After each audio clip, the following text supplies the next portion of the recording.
My mother kicked me out and went no contact with me because I talked to my grandparents, whom she had gone no contact with before I was born, and no one will tell me why. Posted by you/FamilyDrama879. Longtime lurker, first time poster, sorry if the formatting is messed up, I'm on a cell phone. I don't know what to do right now. I feel like I really didn't do anything wrong, but I think I might have messed everything up anyway. I'll try to be succinct. I don't know where this starts. I have two younger sisters, 10 and 5. My mom has never really talked about her parents. When I first signed up for Facebook, one of the conditions was that I had to let her block them, and my uncle, and make my profile private, just for real-life friends. I think I remember us changing phone numbers when I was about 7 or 8 because bad people know it. I know they sent letters and cards on Christmas and our birthdays, but she always threw them away immediately. This year was the first year I've been away from home, and out of my mother's control, and I started receiving my letters from Grandma. Mom wasn't there to hide them or throw them away. I opened them, and I don't know what I expected, but they were just gentle well wishes, vague because she doesn't really know me, a little rambling about her garden, and $50. That was it. No fire and brimstone, no insults. It was just Grandma E. The Christmas one was the same, but with $100. I kind of wonder if there was money in all the cards my mother threw away. I don't know. I was expecting Bible quotes and pictures of terminated fetuses or something. Mom said they kicked her out when she got pregnant with me, for being pregnant. That's kind of all she's ever said about it, and it never occurred to me before to ask for more details. I know she stayed with her lifelong best friend's family, I'll call her Auntie Carol, until I was born, and she married my dad, Auntie Carol's brother, 4 years later when she was 20. That's really all I know. A few months ago, I got really bored and curious. Grandma's letters were pretty harmless and cute, and they were addressed to me. I'm an adult, I don't have to ask my mother for permission to talk to someone. I don't know why I feel so defensive, I didn't do anything wrong. I sent a message to, I'll call my mother's family Smith, Grandma Smith, and she responded within a day. She was excited to hear from me. Could we meet? She'd like to introduce me to my grandfather and uncle. I said sure, why not? Because, well, why not? They don't live that far away, which surprised me. They're about 50 miles from my school and 80 miles from home. I met them, and they were just people. We didn't have anything in common. They aren't voting for Trump, so they're not that brand of old white people. My uncle looks just like my mother but balding. It was nice to meet family I didn't know before, but it wasn't a revelation. I asked about what happened with my mother, and Grandpa Smith said they would have helped her with the baby, but she had too much pride. Later, when it was just me, Grandma Smith, and my Uncle John, Grandma Smith said it was because my mother was disrespectful and promiscuous in their house. Uncle John said they kicked her out, but both Grandma and Grandpa said she ran away to be with my dad. That was when I started feeling weird about the whole thing. I asked again in front of all of them, and then they all agreed that she ran away. I didn't want to start a fight or anything, so I left it at that. I went back to school and promised to keep in touch. Which brings us to now. I was home for spring break, and I brought up this whole situation today with my mother because, at this point, I just want answers about why we never talked to these perfectly normal people all my life and what really happened between them. And my very calm, very intelligent mother completely flipped her crap. She started yelling, "Why would you do that? What do you mean you were in their house?"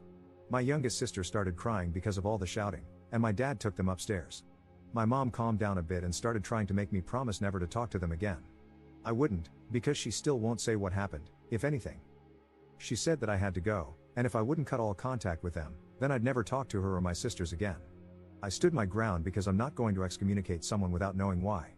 She said that I needed to leave, now. So I left, and that's that. I'm back at school. My dad won't answer the phone, and I'm blocked on my mother's Facebook. I called Auntie Carol, and I barely got 2 words out before she said, "Why would you do that? You need to work it out with your mother," and hung up. I don't know what to do. No question, if I had to choose, of course, I'd choose my mom, dad, and sisters over the grandparents and uncle I barely know, but I don't think I should have to. I don't know why my mother is being so extreme about this. I feel like they must have murdered my mom's puppy in front of her or something, but if she would just tell me that instead of getting so upset over nothing, I wouldn't mind cutting them off as much. How do I talk to my mother logically about this? Relevant comments. Commenter. My mother-in-law has a huge aquarium, 4 adorable birds, and 2 sweet tiny dogs. She knits, crochets, quilts, and bakes. She also regularly beat the crap out of my husband growing up, abandoned him with other family for 5 years, and neglected him so she could gamble. He often went weeks without food. My nanny bakes, goes to yard sales, and makes the best ribs. She also beat the crap out of my mom and all her siblings growing up and drank like crazy. There's a lot you probably don't know. Of course, these people seem normal to you, they barely know you, and they want to, so they're treating you with kid gloves. Abusers are often real charmers. I replied to your post in r/relationships. My mother-in-law was sweet as pie until I had the baby. Then I became a family member, and a prime target for her controlling and verbally abusive ways. But my mother-in-law would paint me as the abusive and controlling one, controlling for not doing what she wanted me to do with the baby, etc. People can hide their true selves. If your dad and aunt are reacting this way, it sounds big. It sounds like it's really hard for your mom to discuss. Where they're saying she ran away to be with your dad, but everyone else is saying she was kicked out, and them calling her promiscuous, my guess would be that they issued an ultimatum, your dad or them/their support. They may have even wanted her to get a termination. To them, her choosing not to terminate and staying with your dad would be running away with your dad. To her, it would be them kicking her out for being with him. Which side you're on can skew your perspective. That's just one possibility, though. It could be anything. It happens. It happened to my close friend at 17, she moved in with her boyfriend.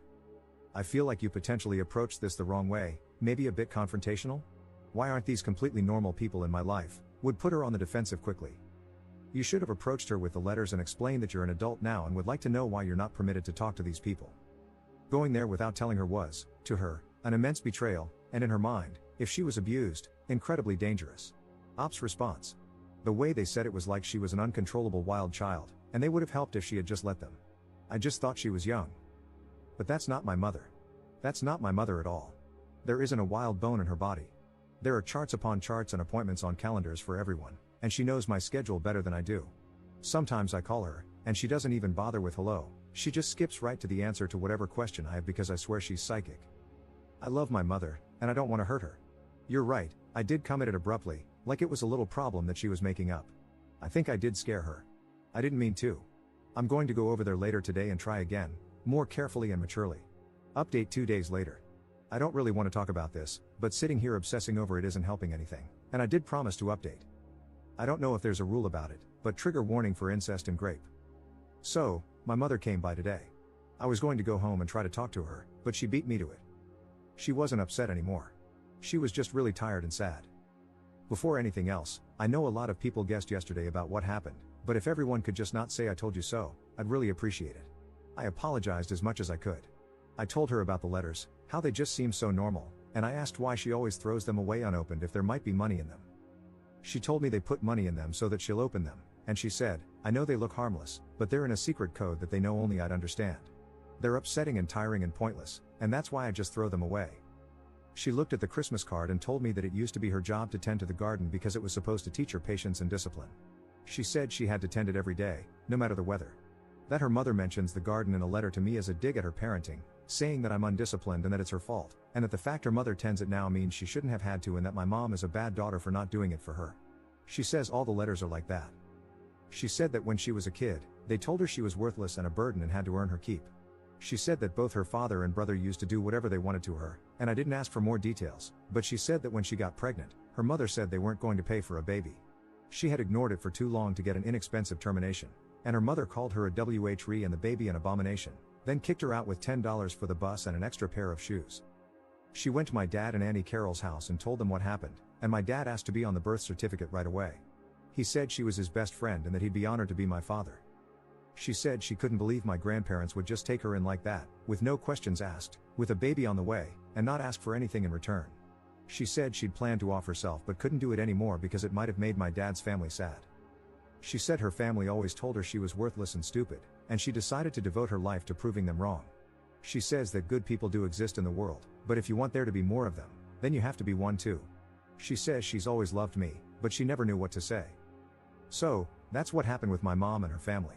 I wanted to know. I promised her that I'd never talk to her family ever again, and it was easy to promise because I can't think of anything I want to do less than talk to those people again. It makes me sick to think I ever thought they were nice people.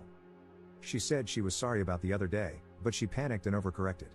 Apparently, they never tried to contact her until my sister was born, and then my mother's mother got really excited about having a granddaughter and wanted shared custody or something. She said that everything they do to try to get to her is really just a way to get to my sisters. She says she doesn't really know why they are the way they are, but everything's a game to them, and the only way to win is not to play. I don't really know what to say about this either. I don't know what to do with it. I feel like everything's different now, and nothing is, too. I don't think I'm as strong as my mother is. I don't think I can make everything be normal through sheer force of will. I want everything to go back to the way it was. I don't really know what to do now. I do want to thank everyone who took the time to talk to me yesterday. Thank you for being so patient with someone who was so blind. I think this would have been so much messier without your help. I'm so sorry for what you've been through that let you know my mother better than I did, just by looking at what I said. Op commenting on a different post about his mom's family 4 months later. Dug up my throwaway for this. So, last Christmas and earlier this year on my birthday, I got a letter from my mother's biological family. All my life, my mom refused to talk about them, but she did it in such a way that I didn't really notice. It was just always that way. I knew they sent letters sometimes, and I watched her throw them away. That was normal, and I thought nothing of it. This is really hard to write, and I still feel guilty about it, but I have to help you now, just like these people helped me. I moved away from home to go to college last year. My mother's relatives, who I call the Smiths because they don't deserve to be called her family, quietly sent me a Christmas card and then a birthday card. Each had a bit of money and vague but cheery holiday/birthday greetings. No one had told them I'd moved out, which school I was going to, or what dorm room I was in. I don't know how they knew my birthday. I didn't think about any of that then. Hell, this is hard. This was never a 5-alarm situation in my house growing up. My mother never said they were dead, she just calmly made sure that none of us had any contact with them. I don't know what I thought had happened, I just never questioned it before. I'm stalling. Long story short, I got curious and contacted the Smiths, my mother's father, mother, and brother. I went to their house, the same house my mother grew up in. In my memory now, they are ominous and shadowed, with long clawed fingers and creepy glowing eyes, but I know that, really, when I went there, I thought they were so normal.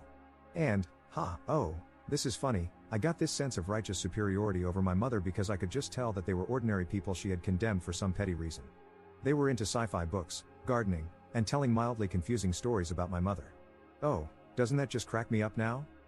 I visited their place and then went back to school like I hadn't cheerily walked out of the monster's den. I didn't know then that they had let me go. I didn't know then that they were using me as bait. I didn't know then that they were playing a game, and it wasn't me they were after. So I went home for spring break a couple of weeks later and, just like they'd planned, dropped a bomb on my poor mother. I did it in the middle of dinner because I am tactful and thoughtful like that. My mother, who is the calmest, most put together person you'll ever meet, started hyperventilating and talking in this high-pitched screech. We scared my little sisters, and my mother begged me, on a loop, like she couldn't do anything else until I agreed, not to go there ever again. I, of course, was steady in my knowledge that my 2 letters and 1 3-hour visit definitely trumped her 16 years of being their daughter/sister. And they'd seem so normal to me. They had a garden, after all. When I wouldn't agree never to see them again, my mother told me I had to go and not ever come back. I left and went back to school feeling wronged, very confused, and with a deep, sinking something in the pit of my stomach that I couldn't identify and tried to ignore because I was so sure I was right. I made a post here a few hours later, mostly because I wanted anonymous, impartial people on the internet to agree with me that my mother had gone way the hell overboard. Some people did think she had, but wiser folks started picking holes in everyone's stories. They started asking me why I thought I knew better than my mother, what on earth could make such a calm and rational person so afraid. They asked me, was I sure I wanted to kick this hornet's nest? The answer to that, incidentally, if I could go back in time, is hell no. Sometimes, buried family secrets are buried for a reason. I've already written a novel here, and to be honest, I'm still kind of messed up because of this whole fiasco, but the short of it is that there was physical, emotional, and SA going on in that household, and my mother only barely got out of there alive. The reason the Smiths contact us is that they are creepy creeps who play creepy games, and they want contact with my younger sisters for God knows what creepy reason. The thing, though, the whole reason I wrote this all out again, is that the Smiths, and people like them, seem normal. They fooled me, my mother's son. They fooled their neighbors, child services, my mother's childhood friends and their parents, her teachers, and school administrators. My mother's family can put on human faces that are frighteningly believable, that is their true horror. They have a secret code and double meanings and tone of voice that I have to trust my mother on. She said that her mother once said, in the middle of a party, in front of all the ladies, "Your skirt is too short," and that meant her father would be graping her that night. But no one else knew their family code, so they could say things like that with no one the wiser, and no one would ever believe her. My mother's relatives are monsters. They're monsters. They only wear human faces. Whatever reason your mother has for cutting off her monsters, take it from someone who's been there. Are you sure you want to kick this hornet's nest?